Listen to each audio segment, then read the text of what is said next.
Guess what? I got a fever, and the only prescription is more Flacco. We talk through all the tentacles of the Joe Flacco signing next on the Locked On Browns podcast.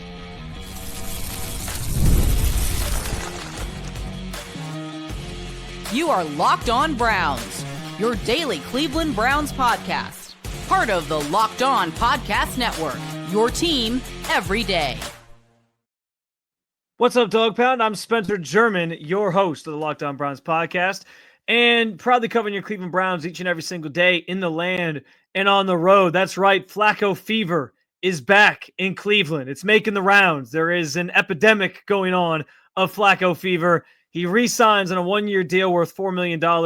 We talk about what it means for the Browns from a number of different angles, including how it takes another quarterback in Kirk Cousins off the board, maybe means Shedeur Sanders is still in play at number 2, and how the Browns brass continue to take ownership for some of their past mistakes. I do want to thank you for being in every day with the Locked On Browns podcast, making this your first listen every single day. Remember, you can find Cleveland Browns content with Locked On Browns every week, Monday through Friday, guaranteed, with bonus content on some weekends as well, and it's totally free to you. All you got to do is hit that subscribe button wherever it is that you listen to your podcast, and of course, at the Locked On Browns YouTube channel, where you can get involved with anything we discuss on the show via the comment section. This is your team, so be part of the conversation every single day. And yes, how about that? A little over a week removed from Browns owner Jimmy Haslam making it known that Joe Flacco was at least, quote unquote, in the conversation for the Browns to potentially return, and that they were going to sign him to be part of this quarterback room. A deal gets done.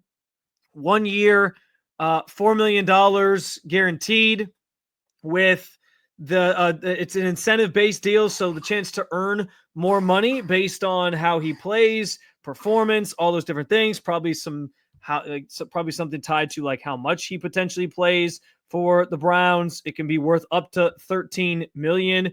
So it's really the perfect sort of situation in terms of trying to bring in a veteran quarterback, get him on a minimal deal that's not going to cost you very much, with the incentive sort of thrown in to sort of, maximize the potential that he would get in a contract if he plays to a certain level or plays a certain amount.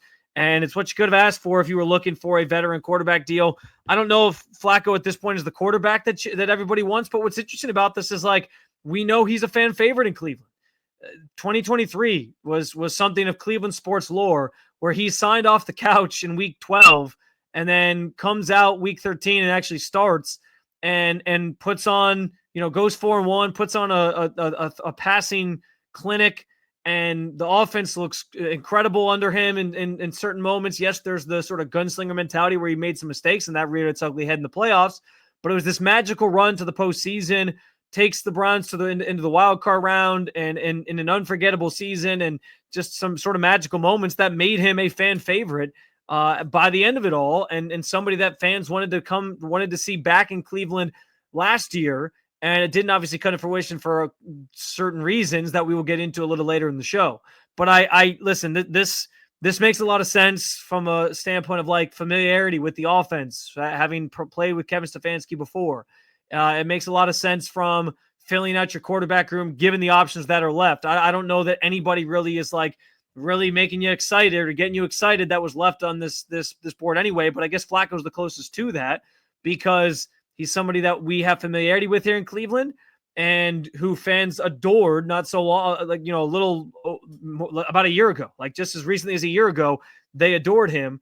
And so there is the chance that like that all kind of comes back to fruition. I have said I kind of wanted to remember the Joe Flacco experience for what it was. So you just hope he doesn't come out and play poor, but you just never know what that's going to look like for a guy who's now going into his age 40 season. But there's a number of tentacles that now sort of stem off of this, on top of just looking at the Browns quarterback room at face value and seeing Joe Flacco and Kenny Pickett as the two healthy options that are in this room right now. They will likely be competing for the starting job. What rookie comes in remains to be seen. I have an important tentacle off this conversation from that related to that. But the first thing that came to mind after the news comes down that Joe Flacco is re-signing with the Browns, aside from just like, okay, this is the situation, he's coming to Cleveland, this is what it looks like. The next thought I had was Kirk Cousins is out of the equation. They are not going to be pursuing Kirk Cousins at this point after the draft, which it sounds like is when something would potentially go down with Kirk Cousins and they would make a deal to potentially have traded for him. They're basically balking at that idea and saying, we don't want anything to do with Kirk Cousins. Not that they don't want anything to do with him. That's maybe a harsh way to put it, but they don't want to play ball with the Falcons in terms of trying to swing a trade, send whatever draft capital they want, eat whatever money of his contract that it would require, make that money work, which is going to be too complicated. And we've talked about this. Like I have said to you, the hurdles that they had to clear were pretty cumbersome. I still felt like there was a chance it could happen, but I didn't love the idea of trading for Kirk Cousins. Kirk Cousins, for me, was always baked in this thought process of if he gets cut and you get him on the vet minimum, absolutely take a swing. Why not? But when it came down to it and it was going to require you trading draft capital to get him, yeah, I was out. I didn't want to have to deal with all that. And so I don't think the Browns wanted to deal with that either. That was the first major hurdle, was coming to a package. How would the money be sorted out between the Falcons and the Browns? Kirk Cousins has a no trade clause. So, and I said that too, like he wanted to go somewhere. He wants to go somewhere where he can start. And if the Browns have plans to take a quarterback at number 2 or elsewhere, they could not let Kirk Cousins, of all things, sabotage their draft plans and change what they want to do based on like this hope and this dream that they get a deal done to bring him in and he's going to be their starting quarterback next year. So this is them turning their back on that situation and saying, all right, we're good. We're not going to sign Kirk Cousins. We're not going to trade for Kirk Cousins, rather, and we're going to go in a different direction. Andrew Berry mentioned that the room would probably skew a little younger. We said, I had discussed like that could either mean they maybe draft 2 rookies and it's 2 rookies, Kenny Pickett, and maybe some other guy they sign as like a 4th option during camp or for the offseason. This now feels like when he said skew younger, it was the other outcome, which was they're going to have 1 veteran sort of in there. That's a little long. That's longer in the tooth. And that's Flacco at this point. And then 2 guys who are younger, still trying to sort of find their foot in the NFL or just getting into the NFL. Cause I'm imagining now it's going to be a rookie. And this is shaking out exactly how I envisioned the Browns room looking when the Browns quarterback room looking when this entire process started. A veteran at the top to sort of nurture and mentor a couple young guys, a reclamation project. That would be Kenny Pickett. And then your rookie that you're going to draft at some point here in the next 2 weeks when the NFL draft obviously gets rolling. So this is the situation the Browns are in. This is the room that they are now establishing going into this year. I do think Flacco and Pickett will compete for the starting job. There'll be a rookie thrown into the mix. Again, there's a discussion to be had on where and when they take that guy and what their plans are for that player once they get into the competition part of this and what that all looks like. But we can make one, I think, assumption for sure at this point, and which makes it, I guess, no longer an assumption. This definitively means Kirk Cousins is not part of the Browns' plans for 2025. And now the only thing that could change with that is like if somebody gets hurt. Like if Joe Flacco gets hurt in the preseason or something, they're like, well, now we need a quarterback. I think that's kind of what the Falcons are hoping for anyway, is that somebody gets really desperate and is willing to swing a trade for him at that time of year, and you get some draft capital out of it. Like put the pressure on somebody else to they need a quarterback, they better come get them, and then you can up the price on what you're asking for. But as things stand right now, there's not a world, I don't think, that exists where the Browns end up trading for Kirk Cousins. You can take him off the board. If that was somebody you wanted, I'm sorry. I wanted him too for a while, but the idea of trading for him was not very intriguing or exciting to me. And so it makes sense that because of all the logistical hurdles, it wasn't going to happen. And the Browns seem to have pivoted now to a veteran that they have familiarity with, somebody that they can bring in, they can plug and play in Kevin Stefanski's offense that they're sort of trying to go back to and pivot back to. And hopefully he can replicate at least some of what he did in 2023 and feel pretty good about it. There's another part of this, though, too, because Flacco signed with the Colts last year, and he did that understanding that he was going to sort of be this mentor figure for Anthony Richardson, who's the young quarterback of the Colts that they drafted a couple years ago. And so understanding that, this presents an opportunity for Flacco to now do that same exact thing here in Cleveland for whatever rookie the Browns are going to draft. But I'll tell you why this signing feels like Shedeur Sanders is back in play at number 2 overall. We'll talk about it coming up next on the Locked On Browns podcast. The Armada Player of the Week is brought to you by our friends at Nissan and the all-new 2025 Nissan Armada. Each week, we're taking a look at the draft prospects to pick one that stands apart the guy we believe showcased strength, power needed to push the Cleveland Browns forward as we look ahead to next season. This week's Armada clear-cut player of the week is Quinshon Judkins. He's been my draft crush this entire offseason. He's powerful, rugged, and bruising as he comes to the NFL ready to make a name for himself with confidence and plenty of capability in those legs. When it comes to the Nissan Armada, they say go forth and conquer. That's exactly what I think Quinshon Judkins can do here in Cleveland if they were to draft him. It is clear that our player of the week is here, ready to conquer the road ahead with confidence, just like you can in the all-new Nissan Armada or any of their outstanding vehicles. Take the Nissan Armada, Rogue, or Pathfinder, and go find your next big adventure. Shop NissanUSA.com. Today's episode is brought to you by Epicor. Every team knows the value of hard work, taking pride in what you build and practicing every detail to get the best results. But no player, no matter how amazing, can get it all done alone. Working together makes getting the win easier. At Epicor, the All-Stars are the hardworking manufacturers, distributors who create and deliver the things that we all need, from aerospace to electrical to medical devices. Epicor ERP solutions are created by industry experts to help make every day easier. Seeing your whole supply chain is easier. Managing logistics, also easier. Responding to price changes is easier. For small businesses with big dreams or growing enterprises with a global vision, we'll equip you with the right tools to move forward, think ahead, and lead the way. Because the clock is ticking down, you need to make every hardworking minute count. Easier doesn't cut corners. Easier finds the lane. Discover your success at easierwithepicor.com. That's www.easierwithepicor.com. All right, so we talked about the Kirk Cousins tentacle. I think the next big tentacle off of the Joe Flacco signing is the idea that Shedeur Sanders might still be in play at number 2 overall. And people have said different things about this move already in just the several hours since it happened, and said the opposite, where bringing in Flacco tells me they're not going quarterback at 2. They're clearly going to take Travis Hunter, yada, yada, yada. And yes, it could be an indication of that too. But the reason I feel differently is this. So think about it from this perspective. Like, I know everybody remembers, I know you remember very well 2023, the magical run that Flacco took the Browns on. I think it's important, though, to remember it was 5 games, very small sample size. Keep that in mind. And so now you're going on 2 years later after Flacco goes on this magical run and is playing some solid football in Kevin Stefanski's offense and taking the team to the playoffs. They go 4-1. And again, 2 years later, after a year in Indianapolis where he didn't look great, and I know it's a different offense, different system. He has more familiarity here with what the Browns want to do, and you're going back to Stefanski's sort of like the heart of Kevin Stefanski's offense. So there's reason to believe he can still sort of do some of that. But do we really expect Joe Flacco at the age of 40 to play 17 games all of next year? Probably not. And so I guess that could mean they paved the way for Kenny Pickett, but the room right now is Joe Flacco and Kenny Pickett. I mean, come on. Neither of those guys give you a lot of confidence about the quarterback position.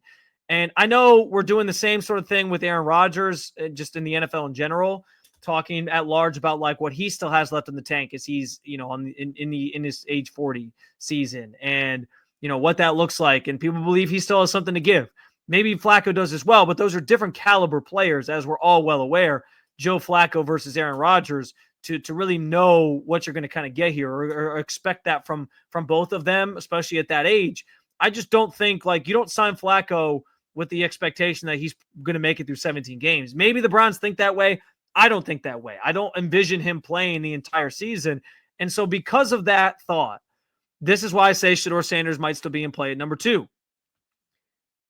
The Browns clearly are going to take a quarterback at some point. And if you're signing Joe Flacco, to me, unlikely he plays the entire year. That tells me you're going to pave the way for a rookie to take the reins from him at some point. And Flacco, he did this exact same thing last year. He was in the Indianapolis, was basically a mentor figure for Anthony Richardson, their young phenom quarterback who they drafted a couple years ago. Didn't go necessarily great. He was a lot of in and out, those two sort of swapping roles in the offense throughout the year starting. And it ends with Flacco not being re-signed, and Anthony Richardson's they're going to try to be proven right about him and see if he can play better next year. But again, he was already in this role, and he had to sort of be he was in and out of the lineup constantly. It's a similar situation, and one that I think the Browns are sort of leading you to see here, where they're saying we're going to bring in Flacco at the age of 40 to be our the situation to me reads as a passing of the baton, right? Or a bridging the gap.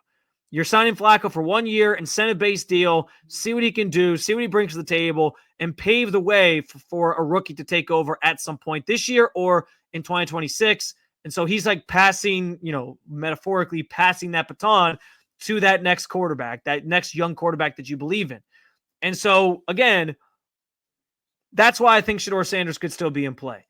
Listen, it might still be Travis Hunter, and they just go with like Jalen Milroe or Jackson Dart or Tyler Shuck, and that's the guy they paved the way for. That could totally be true. But I don't think this like gives us any read on, well, it's not Shedeur Sanders at 2 now. It can't be because they just signed Joe Flacco. Like, nobody's looking at Joe Flacco as like, oh, that quarterback position's fixed at this point. Like, I think there's some hope that he can still play at a decent level, similar to 2023, win you some football games, make it competitive. But I don't know that like Flacco eliminates quarterback at 2 completely from the conversation. I'm not there with it. I don't think anybody else should be there with it either. It just doesn't feel that way to me. So again, this still could mean that it's a different quarterback they have in mind that they'll draft and have Flacco sort of mentor. But Sanders is the next best option in terms of this class. And I'll say this, like there's been more and more talk that this staff loves Jalen Milroe. Some of it's probably the Tommy Rees connection, but there's been some things said about Stefanski really liking Jalen Milroe. And so again, maybe it's a different quarterback and that's the route they're going to go. But in terms of being ready to play at the NFL level, Sanders is still that to me over Milroe, over Dart, probably over Shuck to an extent, even though Shuck's a little older and is more developed, I think, in terms of like who he is as a player right now, which is also a knock against him going to the NFL later in his career. But I still think Shedeur Sanders is probably the most pro-ready of that group, which is why he's been sort of considered the number 2 quarterback in this class, even though it's a down class. And so for that reason, like if they really do love Sanders, and I get the indication that they at least do they do really like him. They just don't know if they want to take him at 2. But if they do like him enough, this could be them sort of setting the tone for, we're going to draft Shedeur Sanders, and then Joe Flacco will sort of be that bridge guy who paves the way for him to take over, more likely at some point during the 2025 season, but at the very least in 2026 as he becomes our next franchise quarterback and sort of takes that mantle moving forward. So I think it's an interesting development here. I can understand where people are taking it to this place of, well, this means it's not quarterback at 2. I see it the opposite, though. I think this means it's even more likely they could go quarterback at 2 potentially, because you're not getting Flacco to come in here and be like a long-term solution.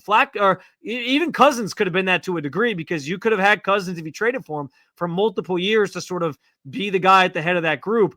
With Flacco, it's a 1-year sort of prove-it situation, and we just got to kind of see how it sort of shakes out and how well he can play. But to think he's going to make it through 17 games is kind of crazy to me. And so if your plan is you're going to give it to a rookie at some point, Sanders feels like he's the best option to potentially kick it to if in terms of the guys that are available in this draft that you'd be willing to in their first seasons play, unless they think Milroe is going to be ready by the end of the season. And Kevin Stefanski talks all the time about like not a finished product. I am giving Milroe some of the benefit of the doubt on that. You know how I feel at this point, though. I'm not a big fan of Milroe. The inaccuracy issues are just too much for me to ignore. The tape is the most important thing, and there's a lot of that on his tape. I know he can work on things and correct some things. I don't know if he fixes all those issues. His athleticism's off the charts, and that's why he's going to get drafted by somebody, maybe even the Browns. But I don't know if I envision Milroe playing at some point this season the same way I would Shedeur Sanders. And so, again, I'm not ruling out that Sanders could still be in play at number 2 overall. A final tentacle to get into in relation to this Joe Flacco signing, and it has to do with the Browns owning up to their past mistakes. Once again, back-to-back weeks they've kind of done this year. We'll talk about it coming up next on the Locked On Browns podcast.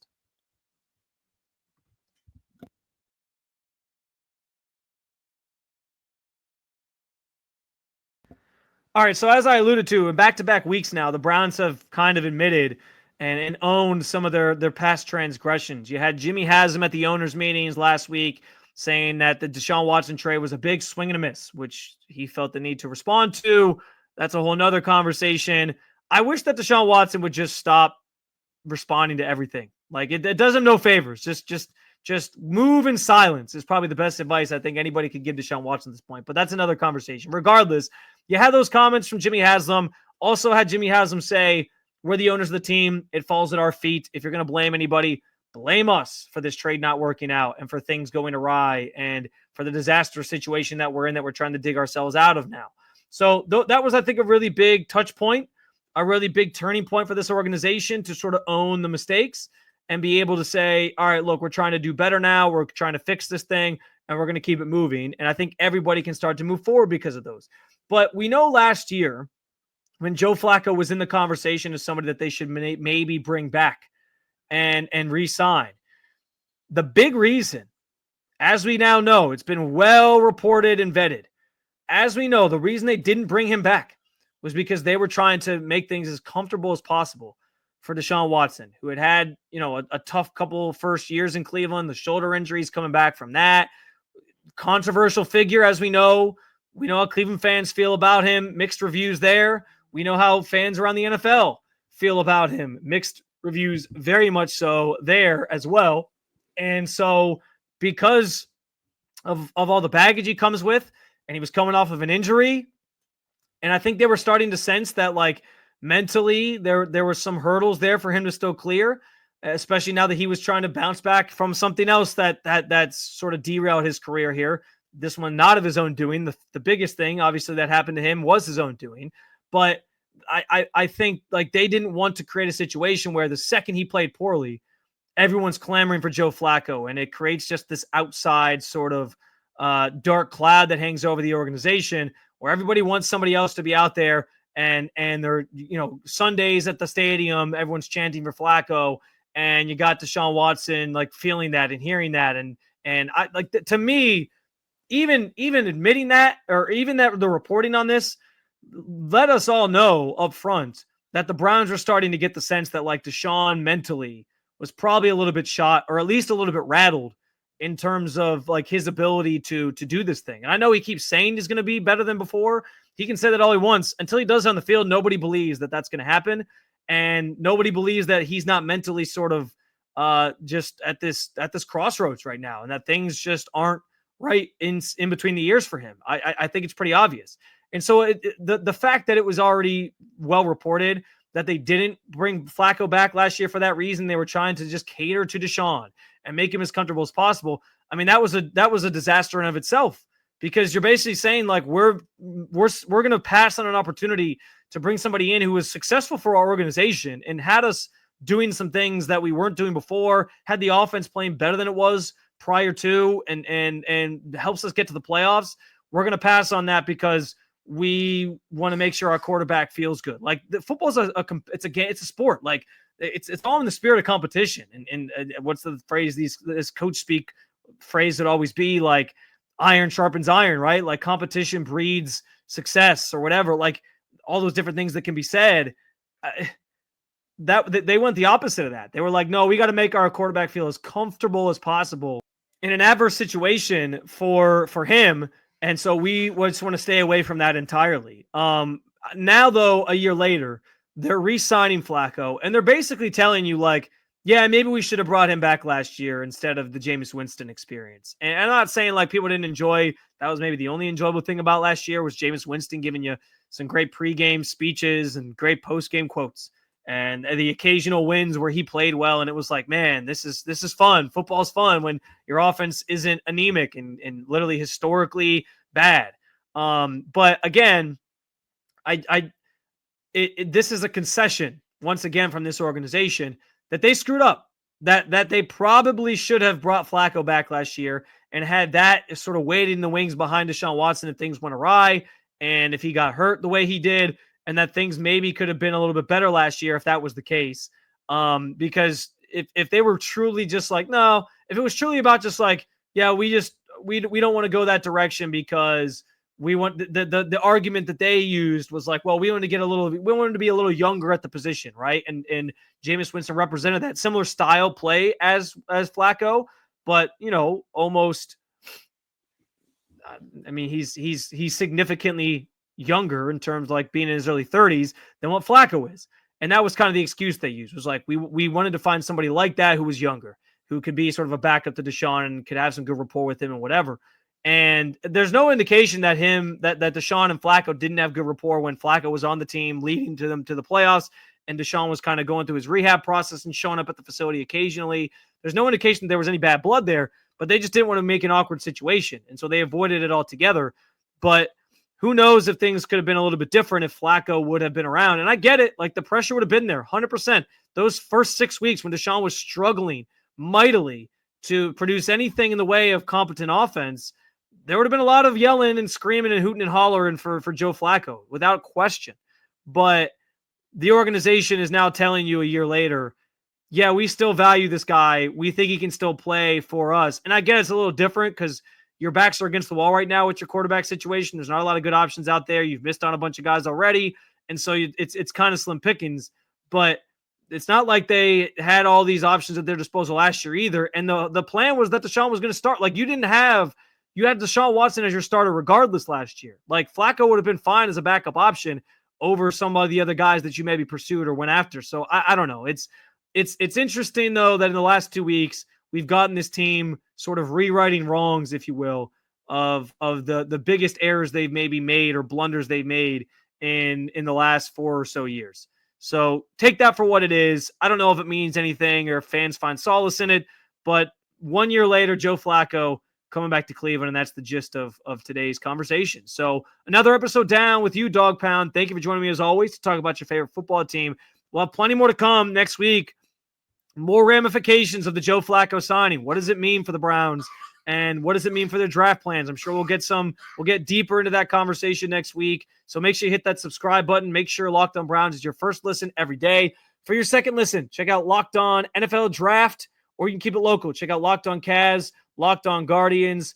Thank you for being an everydayer at the Locked On Podcast Network. I will talk to you again real soon, Cleveland.